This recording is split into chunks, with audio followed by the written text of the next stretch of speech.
Hi అండి, మీ అందరికీ ఎలాగున్నారు? బాగున్నారా? అయితే చాలా బాగున్నా. ఇంకా ఇప్పుడు టైం వచ్చేసి ఇంకా పావులకి 8 మధ్యలో అవుతుంది.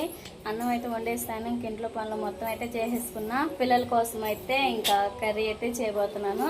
స్కూల్కి పోయి వచ్చి రంగంలో ఆకలి అంటుంటే ఇంకా పప్పు చెక్క అవన్నీ చేసేసి ఇంకా అదేవిధంగా నేరేడుకాయ జ్యూసు అవన్నీ చేస్తాను. తాగేశారు. ఇంక ఇప్పుడు కర్రీ అయితే చేయబోతున్నాను. ఇప్పుడు కర్రీ వచ్చేసి వంకాయ ఇంకా మెత్తళ్ళు కర్రీ అనమాట. వాటికి కావాల్సిన మొత్తం రెడీ చేసేసుకున్నా. త్వరగా కర్రీ చేసేసి వాళ్ళకి భోజనం పెట్టేసి నిద్ర కూర్చేయాలి. నేనైతే చర్చికి వెళ్ళాలి. ఇంకా ఉపవాస ప్రార్థనలు 30 రోజులు జరుగుతున్నాయి. ఇంకా అందుకని చెప్పేసి ఇంక ఇంట్లో పనులను చేసుకొని పిల్లలకి అన్నం పెట్టేసి నేనైతే చర్చికి వెళ్ళిపోతాను.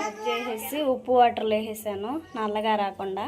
మెత్తళ్ళు పచ్చెనపప్పు అయితే వాటర్లో నానబెట్టేస్తాను. పచ్చిమిర్చి, ఉల్లిపాయ, కొత్తిమీర మొత్తం కట్ చేసేసుకున్నా.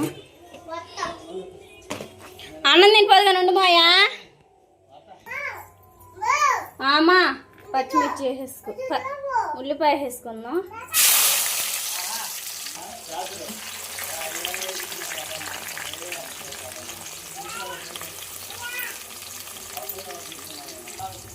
ఉల్లిపాయ పచ్చిమిర్చి అయితే వేసేసుకున్నాం కదా, బాగా ఫ్రై అయ్యేంత వరకు ఫ్రై చేసేసుకోవాలి. ఈ వంకాయ మెత్తళ్ళు కర్రీ అనమాట. ఉల్లిపాయ పచ్చిమిర్చి బాగా వేగుతూ ఉంది కదా, శుభ్రంగా క్లీన్ చేసి పెట్టేసుకున్న చేపలు వేసేసుకొని బాగా ఫ్రై అయ్యేంత వరకు ఫ్రై చేసేసుకోవాలి.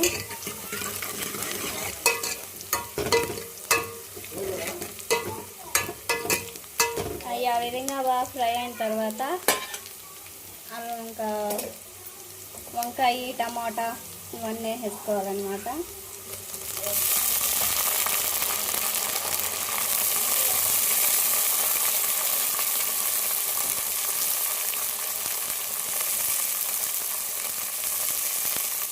నానబెట్టేసుకున్నాం. పచ్చెనపప్పు, టమాటాలు కూడా వేసేసుకున్నాం.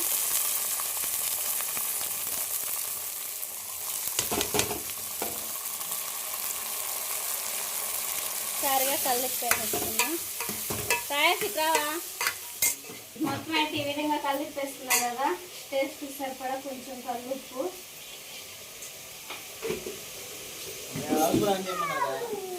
కల్లుప్పు వేసిన తర్వాత ఇంట్లో కల్లుప్పు వేసిన తర్వాత పసుపు కూడా వేసుకొని ఒకసారిగా కలిపి వేసుకొని మొత్తం కలిపి వేసుకొని మూత పెట్టేసుకున్నాం. బాగా మగ్గి సగం పాటు ఉడికిన తర్వాత కారం వేసేసుకున్నాం.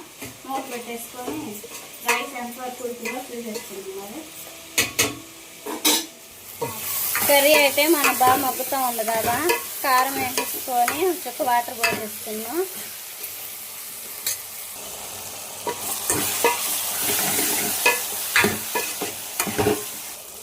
కారం అయితే వేసేసుకున్న తర్వాత కర్రీ లుక్ అయితే ఇంకా అదనమాట. కొంచెం కొత్తిమీర కూడా వేసేసుకొని ఒకసారిగా మొత్తం కలిపి వేసేసుకున్నాం.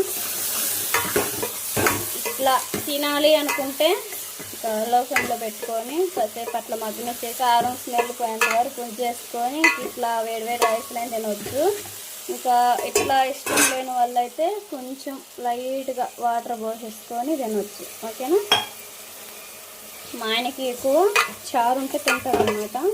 అందుకని చెప్పేసి కొంచెం వాటర్ పోసేస్తాను. స్టవ్ ఆఫ్ చేసేసుకొని వేడివేడి రైస్లో కర్రీ వేసుకుందంటే చాలా బాగుంటుంది అన్నమాట. ఓకేనా?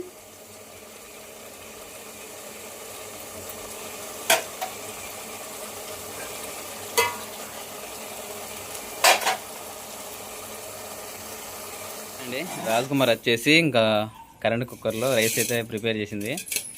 తర్వాత వచ్చేసి కర్రీ వాళ్ళే వడ్డించాలి. నువ్వే వడ్డించు. ఎవరు వద్దన్నారు? పచ్చని పప్పు వేసావా? చెప్తే నువ్వు వద్దంటావని నేను చెప్పలే.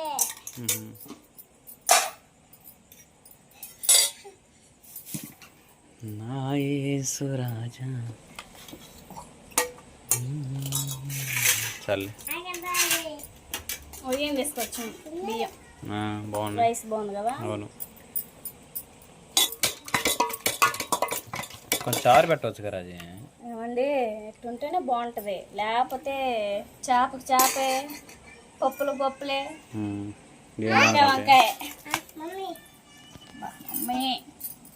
సూపర్ కర్రీ మాత్రం సూపర్ చేసిందండి.